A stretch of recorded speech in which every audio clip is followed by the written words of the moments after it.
चरणन सिरुनावा, मुनि चरणन सिरुनावा, विश्वमाया देखी माता रे, विश्वमाया देखी माता रे,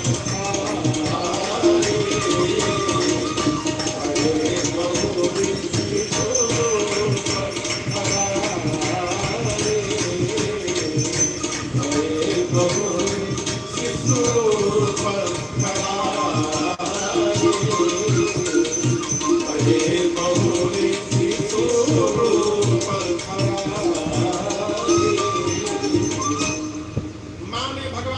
शरीर के भीतर अनेकों चंद्रमा को, अनेकों सूर्य को, अनेकों ब्रह्मा शंकर को देखा।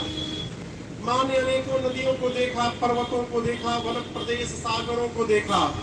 माँ ने वो भी देखा जो आज तक कभी कान से सुना तक नहीं था। माँ ने माया को देखा जो भगवान के सामने हाथ जोड़कर खड़ी थी। उनका पूरा शरीर थर थर कांप रहा था डर के मारे। माँ ने उस जीव को देखा जिसको माया फंसा कर नचाती है। माँ ने उस भक्ति को भी देखा जो जीव को माया के चुंगल से छुड़ाती है। माँ ने वो भी देखा जो कभी सुना तक नहीं था। हो शरीर कांपने लगा, नेत्र से अश्रु निकल पड़े, एक एक रोम पुलकित हो गए। विस्मय भाव में आकर माँ डर के मारे भगवान के चरणों में प्रणिपात हो गए, गिर गई पांव के भगवान। राम जी देखे मेरी माँ हमसे डर गई है, माँ डरा गई हो। और जैसे भगवान देखे माई डर गई, भगवान तुरंत भये बहुरी शिशु रूप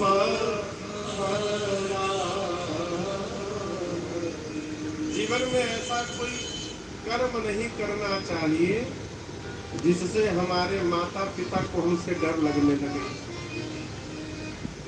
माई बाप जब डरने लगे ना तो समझो विनाश निकट आ गया है। भगवान देखे माई डरा गई, राम जी तुरंत छोटे हुए। कौशल्या जी ने हाथ जोड़ लिया। राम जी बोले माई हम आपके लड़का हैं। माँ बोली अब तक मैं भी यही जान रही थी, लेकिन अब मुझे पता चला जगत पिता मैं सुत अब मुझे पता चला कि मैंने जगत के पिता को अपना पुत्र मान रखा था। अरे आप तो जगत के पिता हैं। आपका स्वरूप दिखाई पड़ा प्रभु, नहीं आपके प्रारंभ का पता चल रहा था, न आपके अंत का पता चल रहा था। कैसे स्तुति प्रारंभ करूं, कथा तक करूं, मेरे समझ में कुछ नहीं आ रहा। राम जी बोले माँ एक बात बोलूं, मुझे मंदिर में और पालने में देखकर आपको आश्चर्य हो गया था ना, यही बताने के लिए मैंने आपको दिखाया था ये स्वरूप। आप जानिए आपका राम जीव नहीं है, आपका राम जगदीश है। मैं मंदिर और पालने में ही नहीं, मैं धरती के तिनके तिनके में प्रकट होने की शक्ति रखता हूँ।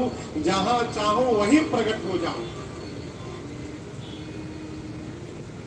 राम जी कहते हैं आपसे एक बात बताऊं, मैं भोग क्यों लगा रहा था ये बताने के लिए।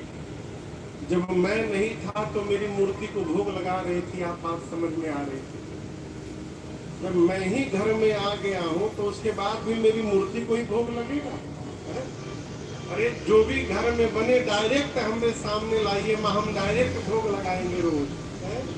ये प्रसंग कहता है घर में छोटे बच्चे यदि बालक हो, कौन हो? लड़का नहीं बालक। बालक समझते हैं? बालक कौन? ये बाल जब तक पेट वाले न उतरे वो बालक। देखिए वो चूहा बना है ना, वो बालक है। उसके पेट के बाल अभी नहीं उतरे हैं। भाई इधर वाले को बाबू को उतर गया। जिसके पेट के बाल न उतरे वो बालक। और घर में यदि बालक खेल रहा है तो आप ये न मानिए कि बालक खेल रहा है, आप ये मानिए कि आपके घर में साक्षात नारायण खेल रहे हैं। वो भगवान का स्वरूप है। कुछ समय और बीता। माँ पर राम जी ने माँ से कहा, माँ आपको जो दिखाया हो किसी से